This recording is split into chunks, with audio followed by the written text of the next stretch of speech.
Yun, peace, magandang umaga, another day, another trip. So, founding anniversary kasi ng school ng anak ko ngayon. So, yan, yung panganay ko, si Riven. So, dito sila mag-i-start ng parada nila sa City Homes Covered Court. Medyo malayo ngayon lalakarin ng mga bata na tingin ko mga nasa 1 kilometer din. Okay lang yan, makapag-exercise paminsan-minsan, di ba? So, yan, kukit ng mga bata. May program o sayo sila ngayon eh. Yun, dumali na si Riven. May mga props pa silang mga pom-poms tsaka mga pamaypay no? Yun, fast forward mga Peace 520 na sabi ko kay Utol, inaya ako sa shooting kami yan, naantay niya na ako sa labas. Day off rin kasi namin ngayon yan, walang tao sa covered court to, sarap pag shooting na ito. Kaya trip na trip ko sa lugar na to isa sa binabayaran namin yan, yung ambience, yung peace, alam niyo yun. Para sa akin maganda sa mental health yun. Pero hindi pa naman po namin sariling bahay dito, nangungupahan lang po kami.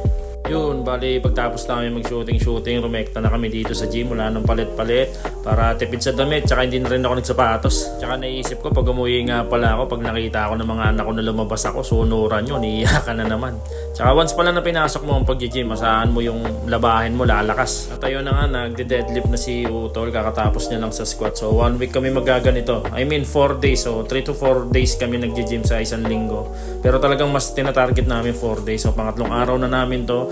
Last day bukas tapos pahinga. Importante ang rest day pag nag-gym ka kasi doon mas nagre-recover ang muscle para hindi gaano nabubugbog. So pang third week ni Utol sa pag-gym may progress na naka-braces ka kasi Yun nga, may progress na si Utol. Yung binubuhat niya dyan, 25 pounds na. Dati, pa 10 o 15 lang. O, diba? Ngayon, may progress na. Pa konti-konti, pabigat ng pabigat yan. So, next week, mas bibigatan pa natin kasi hindi pwedeng magstay lang sa comfort zone. Kailangan talaga na challenge tayo. Ako, ang PR ko dyan sa dumbbell press, 40 pounds. Dati, ang binubuhat ko, 20 lang nung kino-coach pa ako. Kaya, importante talaga ang focus, tsaka kailangan consistent. So, no excuses kahit anong mangyari.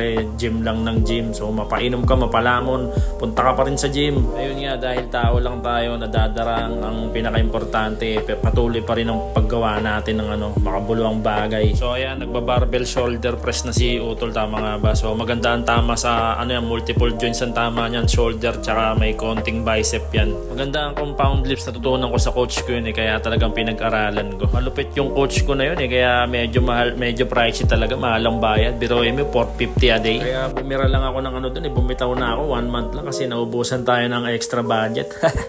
Ayan, nakalimutan ko yung bola at pinakuha ko pinasuyo ko kay Utol at pag-uwi natin, nagpagligo, nagluto tayo ng isa sa paborito kong ulam. Tokwa na may pechay tapos nilagyan ng konting oyster sauce. Ay, napakataas ng protein nito, apakabisa nito, peace. Yun, at binalikan namin itong pinaihaw kong bangus kasi alam ko kukulangin ng ulam namin. Marami akong makakain nun kasi less ako sa rice. Kasama ko ang pamilya ko. Yun lang naman mga peace. Kwento ang malupit tayo sa susunod. Hanggang sa susunod na trip, huwag kalimutan magtrabaho ng malupit. Bawal tamad. Ayos. Alright!